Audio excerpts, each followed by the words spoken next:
We are live on February the 9th this Friday, but this isn't just Friday's Wager Talk Today. It's Friday, Saturday, and Sunday. That's because this is 100% Super Bowl 58 as we get you ready for the big game on Sunday evening. I am Steve Merrill, filling in for the Prez. He'll be back next week, don't you worry. But my co-host Teddy Covers is here as always. And Teddy, we have a loaded show for Friday, Saturday, and Sunday because it's all NFL talk.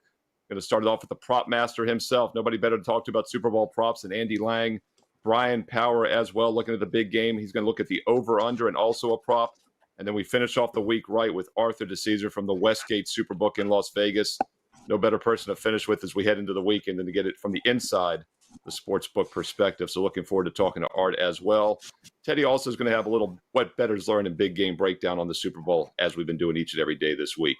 All right, with no further ado, let's bring on the prop master himself, Andy Lang, WagerTalk.com. And Andy, you know, it's always comical to me. People that don't play props all season all of a sudden get excited for the Super Bowl and they go out and play 10 or 20 props. You make your living doing this on a daily basis. You find more value in the Super Bowl, less value, neutral? What's your take on the big game? Well, there's more value just because there's more props, so you have a lot more options to look at. But at the same time, like, it's one game. So like just think about, like, if in week 10 someone were to say, okay, you can play props, but you're only allowed to play them on the Jaguars and Titans. Like, you would be like, well, that's only one game. But that's what the situation is here in the Super Bowl. It's one game. Don't go crazy on it. There's a couple plays that I really, really love. Those are in the Super Bowl pack that's available at WagerTalk.com. The rest of them are plays that I really like, but I just be really careful. Like, you would never get to the window with as many plays in the regular season on one game as most people do in the Super Bowl. So just a word of caution. You don't have to overexpose yourself with too many units. You don't have to play every single play that you like, because if the game script goes just a little bit different, you know, you can set yourself up for for disaster. But we play it cautious. We strike on the props that we really, really love, and that's where we're playing this week. Yeah, I mean, it's Christmas for sports bettors, but sports bettors need to know, keep your unit sizes small and don't eat yourself up. By the way, that was a bad beat on the intro, Steve. I was minus 300. You were going to say we're 2 days away from the big game, and instead you said we have Saturday and Sunday. Kind of a bad beat, but yeah, I was minus 300 on that in your open. So I laid it and I lost. Not amused with how this show just started. Now I owe money to Dan Newbert in the back. So, Andy, let's get started with some props for Super Bowl Sunday. Obviously, again, the concept is we're going to have fun. All right. It's a holiday for sports bettors, the holiday for sports bettors. We're going to keep our unit sizes small. Talk to me about Patrick Mahomes, what we're going to do with Mahomes and his INT prop. Well, I go into this game thinking that the running backs are going to be featured quite a bit. These are two teams that are going to want to run the ball against the opposing defenses, and I think it's going to limit the amount of times Patrick Mahomes throws, and I like him to not throw an interception. This is a guy that's very, very careful and cautious with the ball in the playoffs.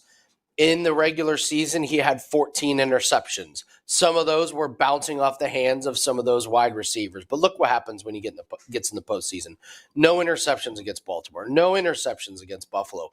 No interceptions against Miami. Even go back to last year. No interceptions in last year's postseason as well. He throws the ball away. He doesn't force the issue.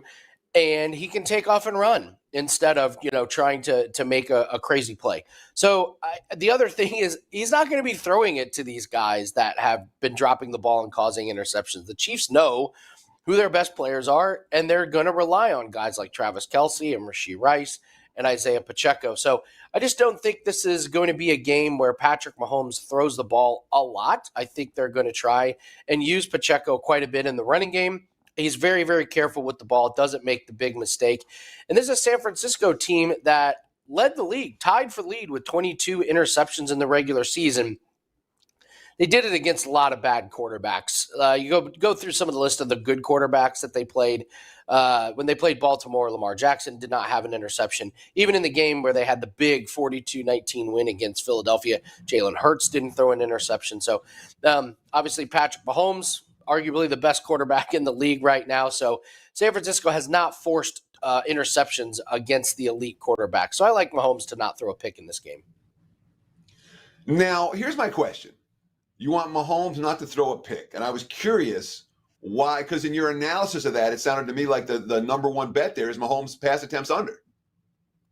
Like, is that something that's on your, just in thinking it through, when one, with does this prop correlate with that prop? When we're thinking that, okay, they're going to run the football, Mahomes pass attempts under. Is that something that you've also bet or looking to bet? Or is this, why does this one stand out more than that one, I guess is my question. Because we have some weird pass attempt number, at least weird in my opinion, in the postseason. We have 41 pass attempts against Miami, and that was a game, they won comfortably, 26-7. 39 against Baltimore, that was in bad weather, that's a lot. But then only 23 pass attempts against Buffalo. So it's kind of all over the board with attempts, and I think the books are a little confused as well. I believe the number is like 36.5, so it's kind of in the middle, and I just don't see the value in that one. I agree it correlates, but if the script gets, they get down a couple scores, they throw a little bit more, that prop could get away from you. So I'll just settle on Mahomes to not throw an interception.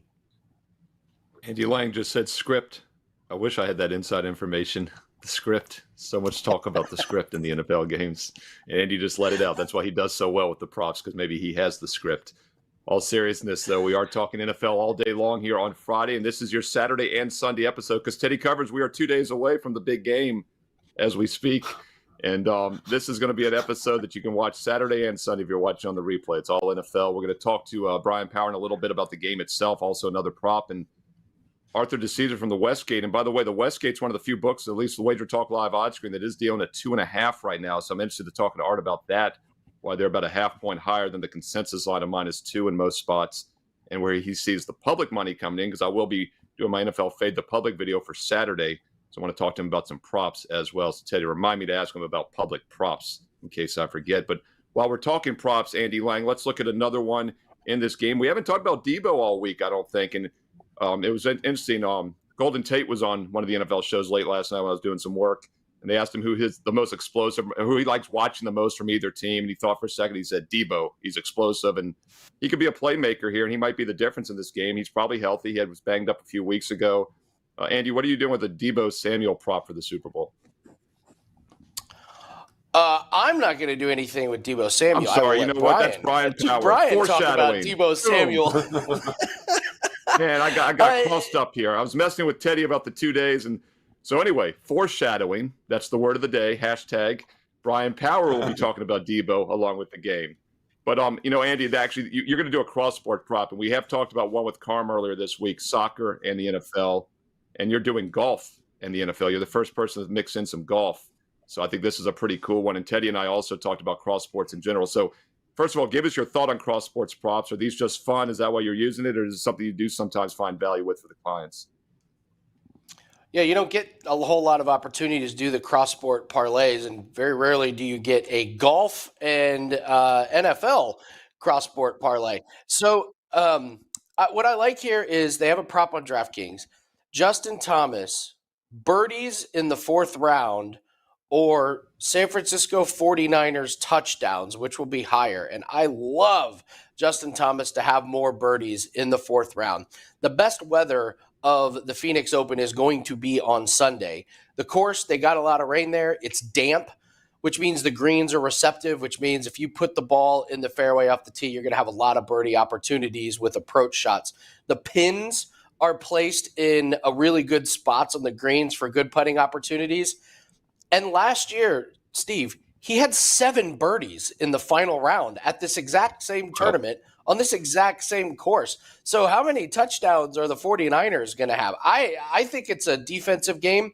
I don't foresee a lot of touchdowns from the 49ers. So what do they have, 2, maybe 3? I guess 4 if they have a really, really good game. But this is a Chiefs defense that does not give up a lot of touchdowns. And but Justin Thomas has shown he can go really, really low. I expect him to be in the mix to win, so he's going to be playing aggressive. I love Justin Thomas to have more birdies in the 4th round on Sunday compared to the San Francisco total touchdowns. So that makes a ton of sense to me. And this is one that it makes sense to use a cross sports prop. One of the things I was talking about yesterday is a lot of the stuff in cross sports props, maybe you can narrow that down to a straight bet. Find the one side that you like and then to highlight that. Is this a scenario where you would look at a straight bet? Would you look at maybe betting him under his total on Sunday, or betting the 49ers total touchdowns under? Or is this this is the best way to bet these two things? I think this is the best way to bet these two things. We'll have to see what Justin Thomas's score is going into Sunday. Maybe he's in the lead and doesn't need to force the issue, or maybe they have a head-to-head matchup that comes out good. I know Justin Thomas is going to be there on Sunday. I know that he loves this course. I know that the greens are going to be really, really good.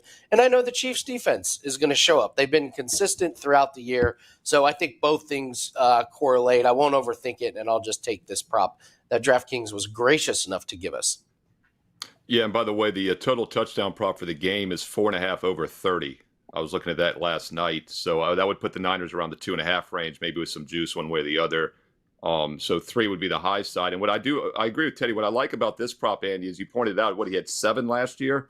So there's like an unlimited upside for the birdies, but there's only so much of an upside for touchdowns. I mean, this isn't the 1995 Super Bowl 29 when the Niners put up 7 touchdowns on the Chargers as an 18-point favorite. So, yeah, you're like you said, 3-4 is the upside max, but you could have like 7 birdies. So it does kind of make sense here. I think this is an interesting cross prop, and I'm glad you brought it up on Friday because Teddy and I did a little bit of a deep dive into it in general yesterday on Thursday. And once again, viewers, if you missed the Thursday episode or the Wednesday, the Tuesday, the Monday, we have Super Bowl Talk props every episode this week. Check them out here, WagerTalk Today, archive 24/7 on WagerTalk TV. And once again, Bryan Power will be on in a moment, and he will talk Debo Samuel because I built it up, so we will definitely get to Debo. But this is Andy Lang, his lookalike from WagerTalk.com. And Andy, you are the prop master. What else do you have going on this weekend at WagerTalk? Really, really great card on Saturday, to be honest. We've got a 4% UFC play up. Don't have very many of those. Only had 7 of them in the last 365 days, and we've won 5 of them. So excited about that. Got a really nice lacrosse best bet. It is officially lacrosse season. We got that started last week. Excited about that, hitting 59% lifetime. I've just combined all Saturday plays into one pack. You can grab it now and get ahead of the lines. We can help build the bankrolls, get a little money to play with on the Super Bowl, but very, very excited about the Saturday card. We'll have a soccer play as well. Any sports that we have on a Saturday will be included, but right now you can lock in that 4% UFC best bet, the 3% lacrosse, and looking forward to a great weekend.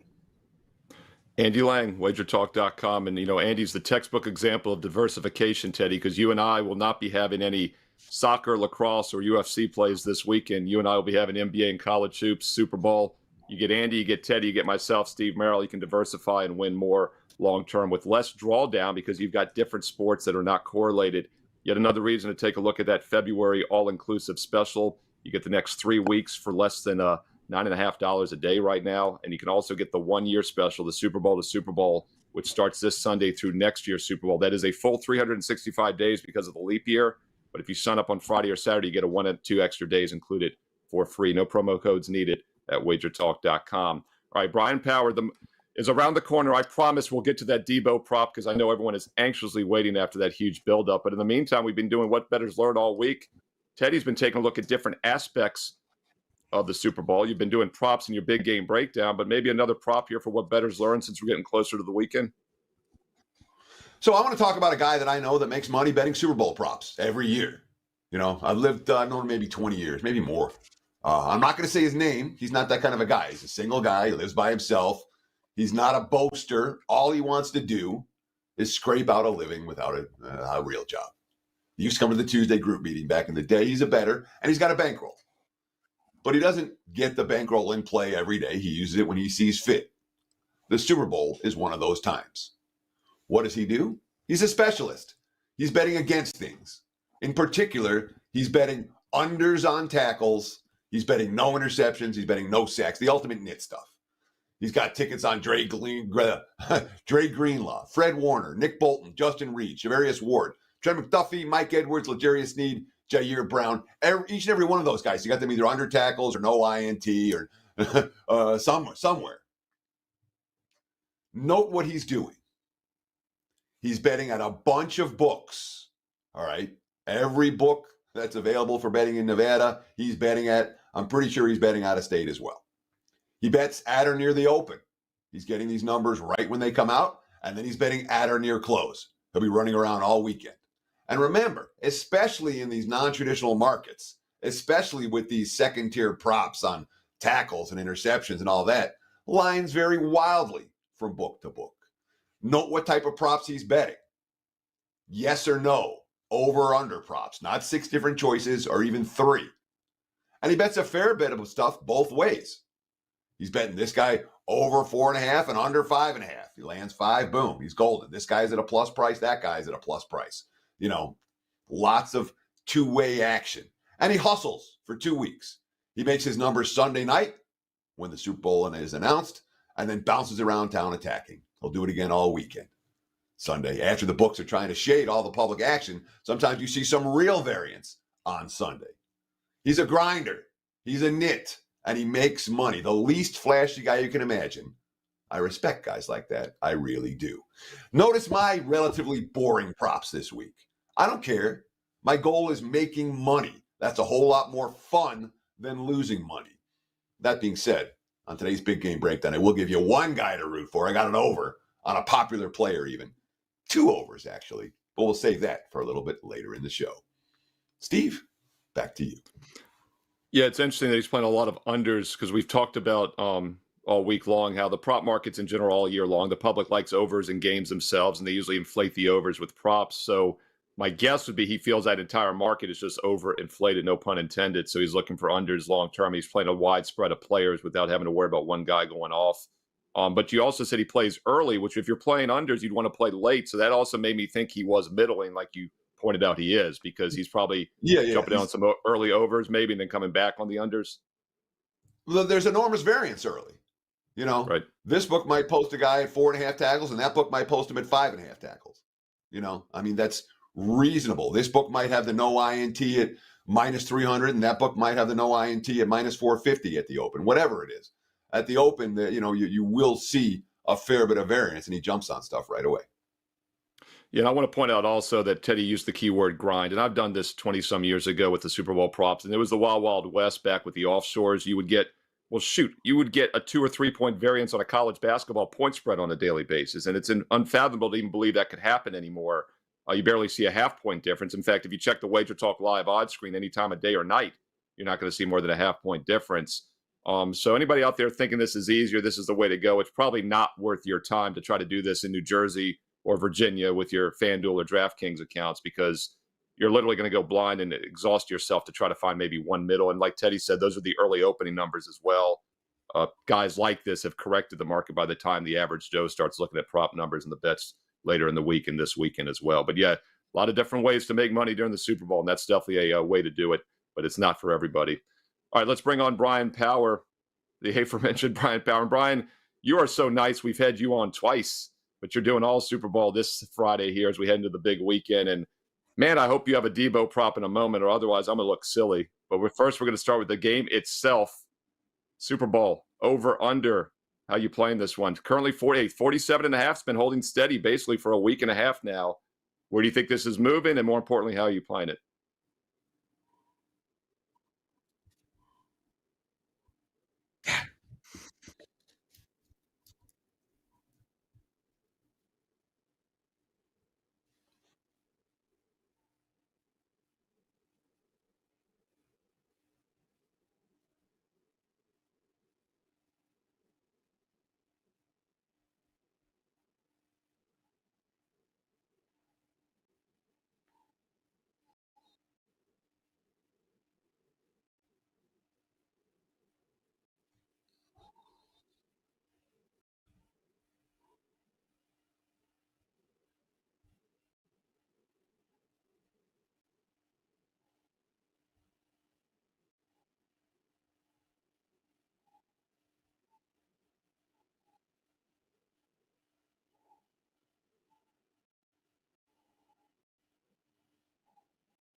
GPA if you factor out Week 18 when they sat starters and it wasn't, an accurate representation of what they would normally have on the field.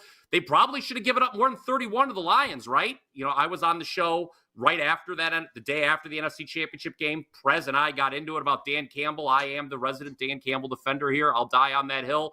But whether you agreed with his decisions or you disagreed with them, the fourth down variance cost the Lions points, okay? And the Chiefs, they faced the Niners last year. What did they do? Well, they had their way with them.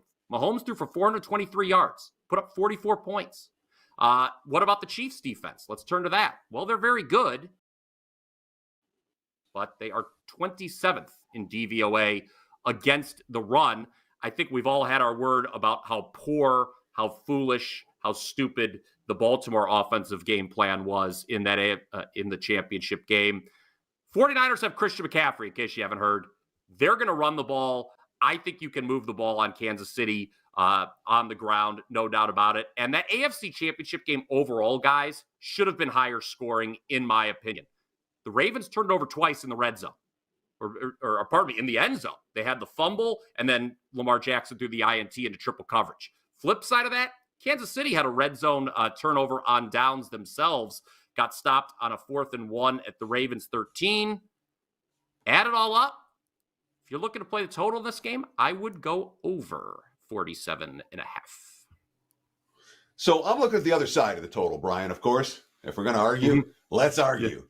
It wouldn't be a show, at least not without you on it, without you and I battling a little bit. And my issue with the total, I believe in both these two offenses, but I also believe in both these two defenses. My biggest issue with the total is the pace of play. We look at drives per game for these two teams, low. We look at plays per game for these two offenses, low.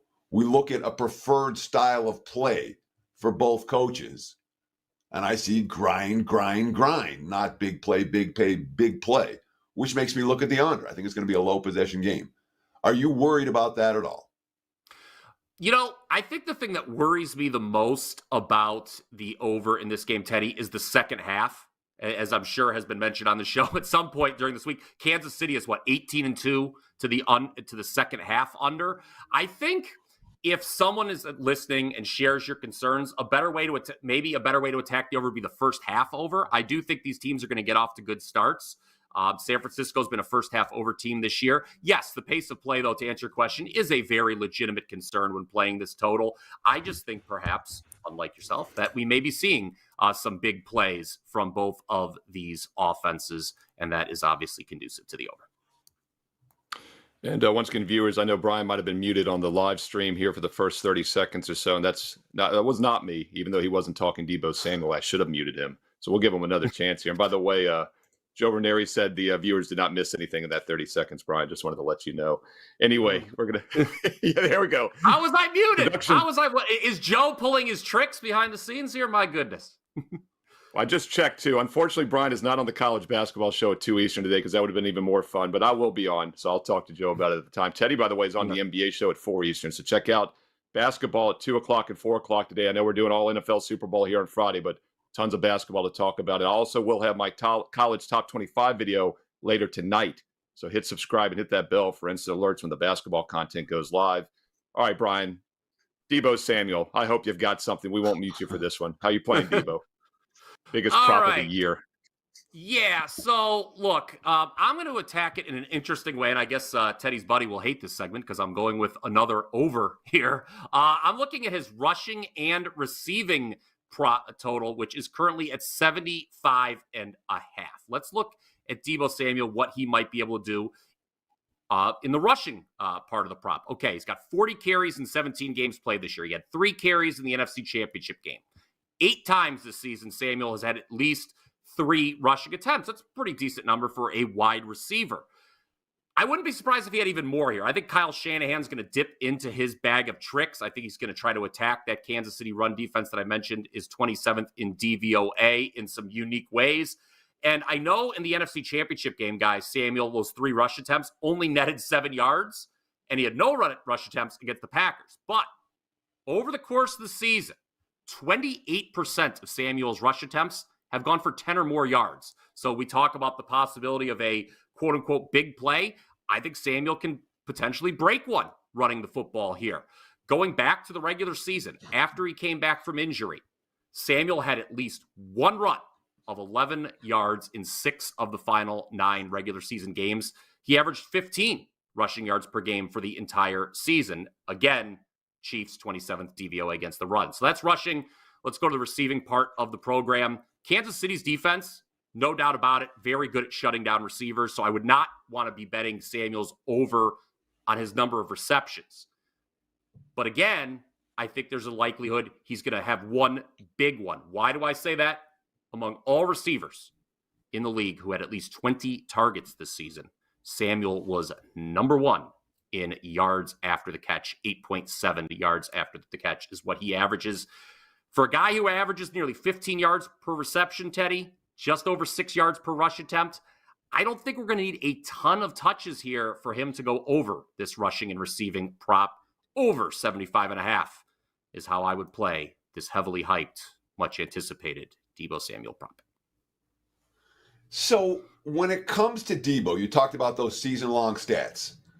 His last 6 games dating back to mid-December, average yards for reception, 12, 11.8, 7.4, 10.5, 12, 11.1.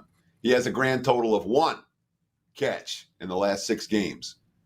That's longer than 20 yards. Rushing the last 6 games, he has a total of 3 rushes for longer than 10 yards during that span. So the season-long stats are showing all of these big plays for Debo. We didn't see a whole lot of that down the stretch. One would think defensively, there's one guy Kansas City wants to make sure we're not going to let this guy beat us. If I'm Spags, that'd be Debo. Does any of that worry about you? Does any of that worry you?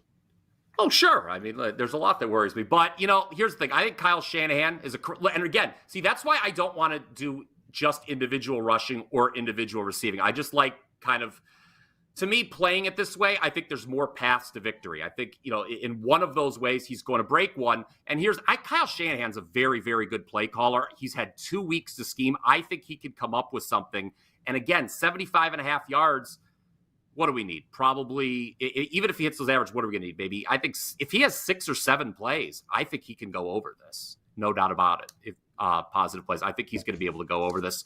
The yards after the catch is very real. And again, yes, you talk about that short sample size, Teddy, down the stretch. He didn't do much of anything against Green Bay, which stunned me, given how bad Joe Barry's defense was down the season. So, short term, it can always leave us scratching our heads, right? We would have thought the 49ers would have put up a ton of points in that game against the struggling Green Bay defense. They really did it. So just, to me, I always am looking to buy low and sell high. And I think this is buy low on Debo time because, as you mentioned, he hasn't maybe had those big plays recently, but if you look at the season as a whole, he certainly has. And I think he has 1 or 2 big ones on Sunday. Man, I took so many notes during the Debo segment here. God, it's just fantastic. It's what I wanted for all week. I'm done. My weekend is complete. We don't even need to play the game now. We got Debo Samuel. Bryan Power brought it to us. And Brian, you've been on a nice run. This might be Christmas for all the NFL prop bettors this weekend, but you've been on a pretty nice run since Christmas. 28-14, 67% on best bets since December 25th. Tell us what you got going on this week in WagerTalk.com. Yeah, and that run, just to clarify, that covers all plays rated 4% or higher across all sports. Yes, going back to Christmas, Steve. So for the Super Bowl, my best bet is on the first half, actually. The hope is we bring that one home, and then you can brag to all your friends that you're a winner during the second half at your Super Bowl party. My favorite prop also included, so you can get both my best bet and my favorite prop right now for just $29 on my page.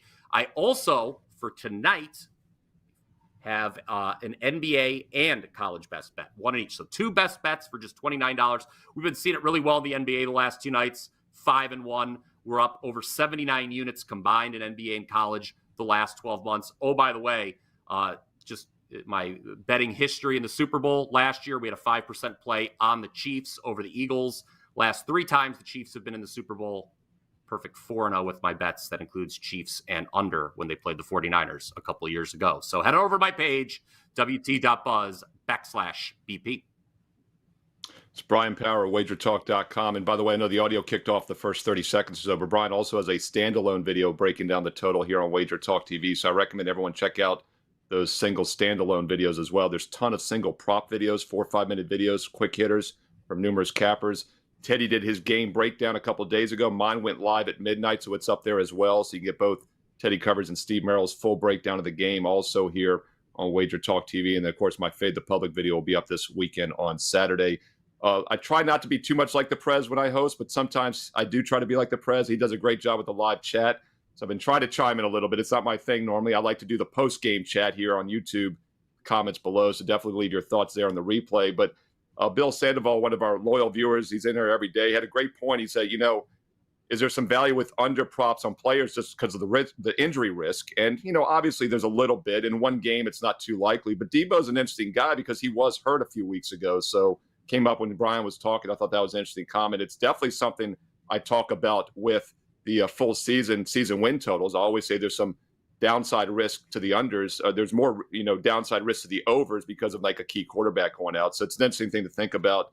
And also Rob Lynch is talking about some trick plays by Andy Reid. And I really like actually where Anthony Marquez, when he goes Christian McCaffrey touchdown pass prop. Keep in mind, Teddy, a couple years ago, he had the #1 quarterback rating in the league. He was 1 for 1 with a QB touchdown. So some interesting stuff to talk about in the big game coming up. Keep the live chat going, but more importantly, comment below in the replay. I'll be checking them all weekend long and replying back if you have any questions about Super Bowl 58. All right, Teddy, you've been doing a big game breakdown on a prop each and every day this week. Check out those replays Monday through Thursday for 4 additional props. But bring us something here for Friday, the biggest day of the week as we head into the weekend. Sure, and Arthur DiCesare is going to give us live reports from the Westgate Super Bowl coming up next, so stay tuned. But for my big game breakdown today, finally, I'm going to give you guys an over. Let's talk about Isaiah Pacheco. And frankly, I'm going to bet him over in a bunch of different ways. Rushing yards, attempts, yes, touchdown, first touchdown, whoever you want to play, Isaiah Pacheco over, I'll authorize you. I give you the Teddy Cover seal of approval with those wagers. Look, he doesn't come with McCaffrey's price tag, but he does come with McCaffrey's production at vastly superior odds. Kelsey's getting the buzz for KC, of course. Pacheco's not sexy. And his season-long stats, only okay. They're lying in a sense. At Thanksgiving, the guy had only 3 touchdowns and only 1 game with 90-plus rushing yards. Down the stretch, completely different story. The last 6 games, 24 carries, 68 yards, 15 for 97, 24 for 89, 18 for 130, 18 for 110. There was that one miserable game against the Raiders, 11 for 26, but he scored a touchdown in that game. In fact, he scored at least 1 touchdown in each of the last 7 games. Why wouldn't Andy Reid dance with the one who brought you? Especially since he did it last year, and Pacheco played great in the Super Bowl last year, 15 for 76, scored a touchdown, and Kansas City never had the lead in that ball game, not till the fourth quarter. It wasn't they were grinding out clock on the ground. So Pacheco overs is our guy to target. His touchdown correlates with the under 1.5 yards for shortest touchdown too, at least a little bit. His TD in the Super Bowl last year was a 1-yarder, but over rushing yards, over rushing attempts, scoring a TD, 3 things I'm very comfortable with Isaiah Pacheco on Sunday. There's your big game breakdown. Back to you, Mr. Merrill.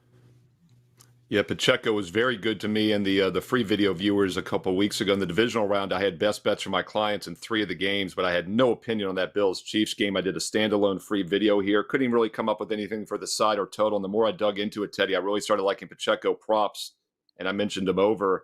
And I had 97 rushing yards in that game, as you mentioned, a huge game for him. And he only had 15 carries. You look at the Ravens game last week, he only had 68 yards, but he had 24 carries in that game, 24 against the Dolphins, cold weather game, obviously. But he also had 4 receptions in that game against the Ravens in the championship. So they're using him a lot, and hard to disagree with Pacheco props over. And that was very good to the viewers here on Wager Talk TV a couple weeks ago at Buffalo. All right, I don't want to say I don't like the other guests, but my most anticipated segment of the week is definitely this one coming up now with Arthur DiCesare from the Westgate in Las Vegas. We're going to get inside the sports book for the first time this week, Art, as we head into the weekend. I'm going to throw it to you wherever you want to start. I definitely want to get some public props from you at some point. We'll have to do it right now. Just remind me, because I'm doing my Fade the Public video on Saturday, And it's hard for me to get consensus data on the props, obviously. So I want to get your take on that as well on the way out, maybe. But hey, throw it to you. How different is it this year with the Super Bowl in town? Or as Teddy said, is it not too different? It's a big city like that every year for the Super Bowl. Vegas is big time. We know that. We know it's big time for the Super Bowl. It always is. But with it being in town, it's unbelievable. It has just turned into, celebrities, athletes everywhere. A lot of parties, a lot going on. Obviously, the media got into town very early this week. So that has been fun to see. There's no doubt about it. So let me ask you this, Art. How gassed are you right now? You and the team of odds makers at the Westgate. Because I'm thinking, given everybody in town this week, given all the parties and all the distractions, this is more distractions than we normally see for the odds makers. We can maybe see some weak numbers this weekend somewhere. No, we got a big old team and we are hunkered down. We realize that this is it, man. This is our stretch run, couple of days left. And, I always tell people, not that stuff doesn't really flow in Sunday morning and, as the game is about to approach. But, those last couple hours before kickoff, you really have, you've trusted your numbers. You've trusted all the bets that have come in, shaped all your prop markets. Obviously, you're going to get the onslaught of public money. But at that point, you've kind of done your work and, you just let it go as it may be. And, when kickoff comes 3:30, 3:40, you're just ready to watch the game, have your in-game going, and then obviously prepare for a second half. Prepare for a second half. So maybe the second half now. Are you guys giving any gas when you put out the second half number? Is there 1 week number we'll be able to take advantage of because of exhaustion for the Westgate bookmakers? I'm not convinced it's going to be the case. I do note that the Superbook has a 2.5 on this game, while the prevailing number is -2. Are you looking for Kansas City money? Have you not gotten the Chiefs money you expected to get? Talk to me about the position the Superbook is taking on the big game in a scenario where you can anticipate some of the money coming for the KC side now the public's rolling into town. Absolutely, Teddy. And we talked about this last week. Let's just kind of go where we are. Obviously, 2.5, 47.5. That was our opener after Championship Sunday. And we saw bets come in for the Chiefs, and we saw the numbers start to slide with the market. And we got back to San Francisco -1. And then the second we hit San Francisco -1, that's where you saw the 5-figure sharp bets come in and lay that. Then there was a 6-figure sharp bet laying the 1.5 for San Francisco. Then we got to where everyone else got to 2.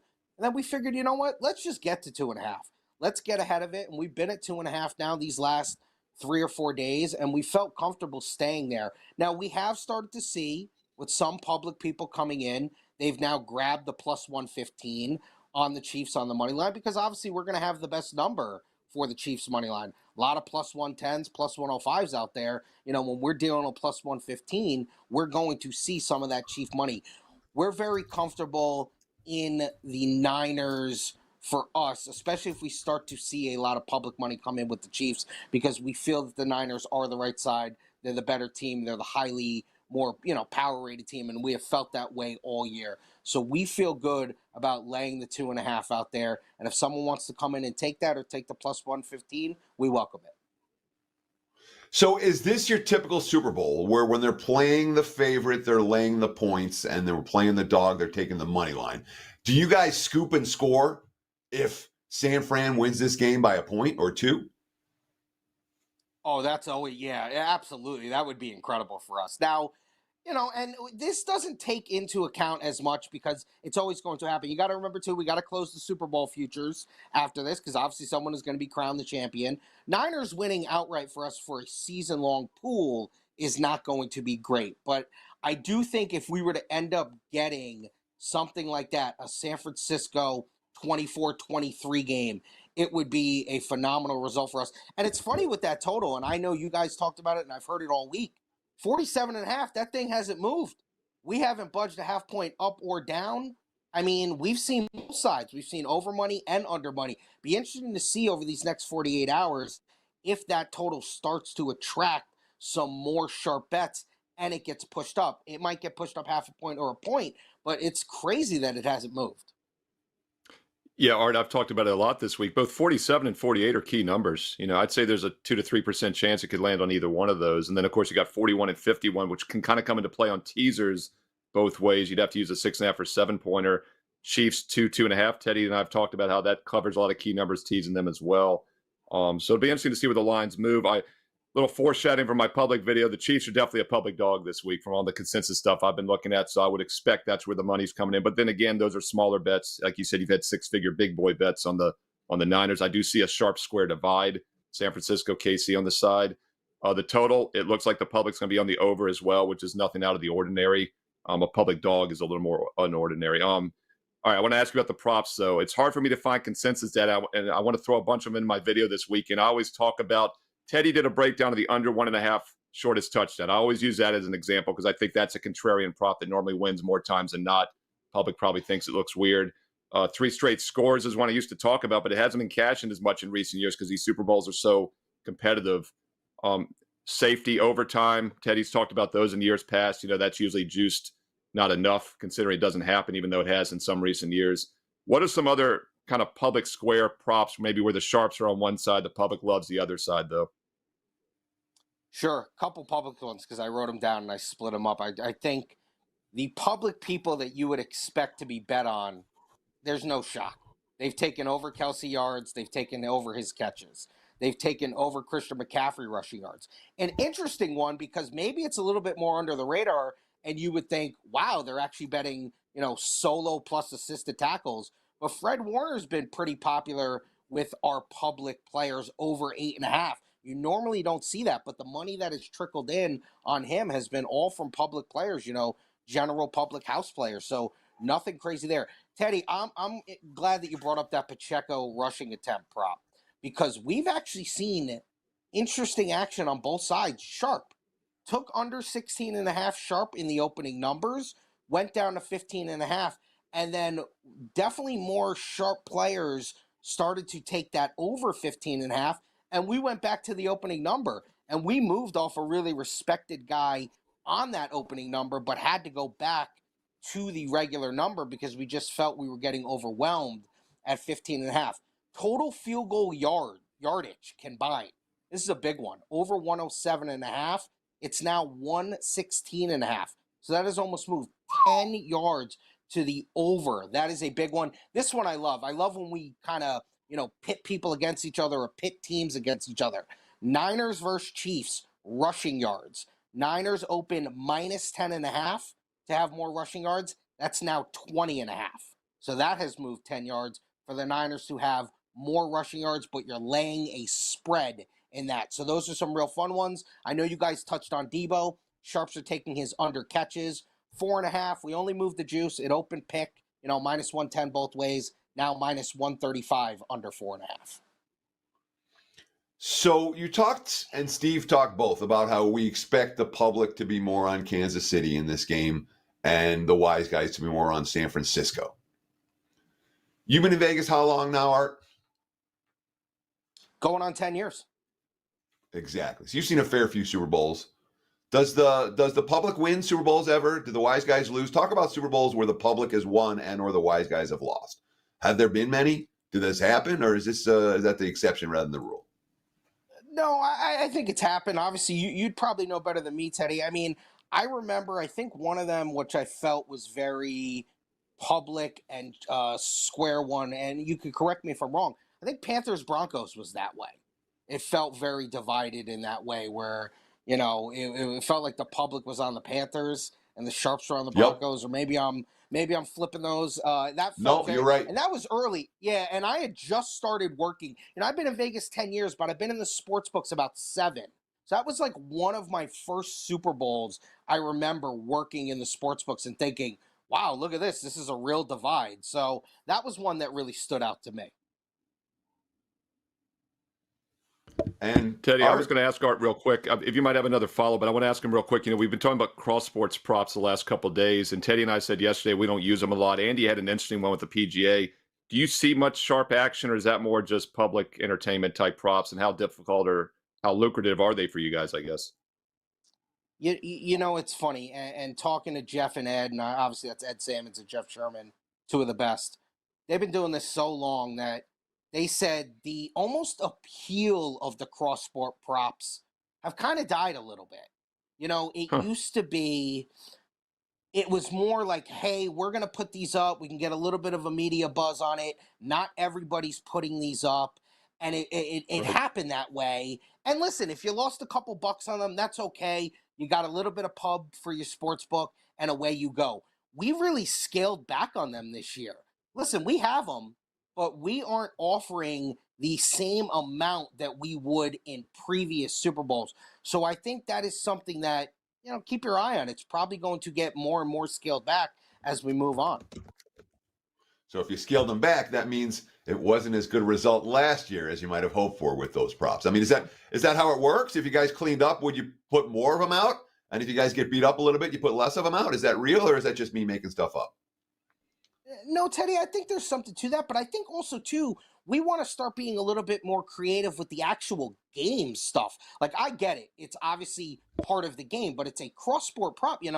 There are props where maybe you have to wait a couple of days. There's a hockey game on Monday or a hockey game on Tuesday or an NBA game that we have something tied to. Like, sometimes you got to wait a couple of days. So I think we're trying to be a little bit more creative, offering more things for the actual game and the actual teams involved, where someone doesn't have to think outside the box and go, oh, wait, now I'm connected to, something a couple days down the road. All right, Art, we're out of time, so I got to ask you. We've danced around it for 2 weeks. I need to know exactly what the final score is going to be, and I need to know what prop can't lose. So let's get Arthur DiCesare's hand. And obviously, I'm joking. The exact final score I'm not joking about, but the prop that can't lose, there's got to be some way it can lose. But let's call it the script, a Art? Have you had the script? 99% probability prop that's being priced at less than that. Who do you like in the big game? Steve, I wish I had that script. Trust me, I'd be on a deserted island somewhere. Trust me. Exactly. I'd still come on with you boys if I had some Wi-Fi, but I would be somewhere far long away from here. But listen, I came on last week and I said I like the Niners, and I'm going to stick with that. I think the Niners, I'm going to get to a point where you just find the Niners on the money line, minus 130. If you can find it cheap or something like that, I think that's the move. My final score is San Francisco 27, Kansas City 21. I think it slightly goes over, but I do have the Niners winning. I do have them covering, but I'm going to take the points out of it. I just want to lay the money line with them. And, if I'm looking at props, a couple of props that I like that, and one that I bet not every year, but I like to find value in this one because I think it's a tight game. Largest lead under 14.5. You got to pay juice on it, minus 140 in that range. But I like it to be a tight game. I don't think any team gets out and gets a lead of, 15, 16, 17 points. So I like it to be a tight game. And I like different Niners to score under 3.5. Juice to the under there as well. But, McCaffrey's going to give you 1 or 2. I think it's a tight game. I think they score in the 3 to 4 touchdown range. So those are my 2 favorite props for Super Bowl 58.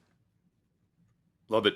Arthur DiCesare, risk supervisor of the Westgate Superbook in Las Vegas, Nevada, home of Super Bowl 58. And Art, someone in the live chat the other day asked about how they get, I think, tickets to the Westgate Superbook party, the viewing party. So I'll just let you explain what you've got going on, what the general public can do still, and what's still available maybe for viewers out there that are interested.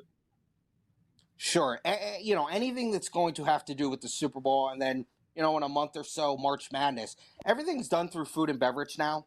Years ago, it was done through us. You'd come, you talk to John, Jay, Rosemary, whoever, and they would get you all set up. But now everything is done through food and beverage. So if you need any information on that, you can go to the Westgate website. There will be some sort of contact list where you can email or even call food and beverage, and you can see if anything's available. This late in the game, probably not, unless you're going to have some cancellations late on a Saturday or early Sunday, which does happen. But, when we're talking Friday morning, usually everything's pretty booked up. Still a great place to watch the game, though. And they can sub to the Superbook itself, right? That's still open to the public. Might be a little crowded, though. Oh, absolutely. You can, hang out, around, mingle around the clubhouse, open seating with our, leather seats in the beginning. Some will be given away to VIPs. Race section will be given away to VIPs, our race VIPs and stuff like that. But there still are some public seats available. Obviously, you got to get down to the book early. Don't think you're walking in at 2 o'clock, 3 o'clock, an hour before the Super Bowl and getting a seat. You come down, you hang out, you bet some props. bet some of the early college and NBA games, and maybe you have a shot at getting a seat. 6 Arthur a.m. DiCesare, and he's 6 Yeah. a.m. 6 a.m. Saturday morning, maybe. Or Saturday You're morning. right. On Sunday, Set up if you camp. get there Yep. at 6 on Sunday morning, you should find a seat. I think that's reasonable. I would agree. The Westgate Superbook Art. in Las Vegas, and don't forget there's some other Superbooks, by the way, that just went live in Virginia a couple months ago. Art, I keep thinking of you when I see that there's a Superbook now here in my home state, Virginia. And by the way, Art is a great follow on Twitter, ArtDice21, ArtDice21 on Twitter as well. And if you're at the Superbook, shout his name out loud and he will come out and say hello, but he will be a busy man most likely on Sunday. Art, looking forward to catching up with you next week, hopefully on Friday, to get a recap of the big game. And thank you again for taking the time here on this Friday, because I know it's been very busy. Fantastic segment. Love the insight from inside the sports book at the Westgate Superbook from Arthur DiCesare, ArtDice21 on Twitter. Teddy, great episode. And once again, if you're watching us on the replay Saturday or Sunday, comment below here on YouTube. I will be checking the comments and replying back all weekend long. Let us know who you like in the Super Bowl, side, total, your props. Throw in those props. Throw in some analysis as well. Let's learn and earn and win together here on WagerTalk TV for the big game. And Prez will be back on Monday. Don't you worry, Teddy, for the Super Bowl recap. In the meantime, have a great weekend. Teddy covers, Steve Merrill, get our best bets for Friday and this weekend at WagerTalk.com. And don't forget, as Teddy knows, rest of February special still available for just $9.50 a day. And that Super Bowl to Super Bowl special for just over $3 a day, with the next 2 days and nights included for free. No promo codes needed. WagerTalk.com. Teddy, enjoy the game this weekend and take us home. Yeah, I've enjoyed doing the show with you all week, Steve. I do want to hype those two specials because they will be gone by the time we come back on Monday. If you want a shorter term, February, just $199. If you're looking for a longer term, you don't find a better package than the Super Bowl to Super Bowl deal. Whichever capper you want, there's 31 of us over at WagerTalk.com. Pick your capper of your choice and get on board the full year, just about $3 a day. Best price available right now, Super Bowl through Super Bowl. Thank you for watching all of our Super Bowl coverage. We'll be back again on Monday. We'll break it all down and start looking at hoops right here on WagerTalk Today. Enjoy the game. Bet with your head, not over it. We'll see you guys on Monday.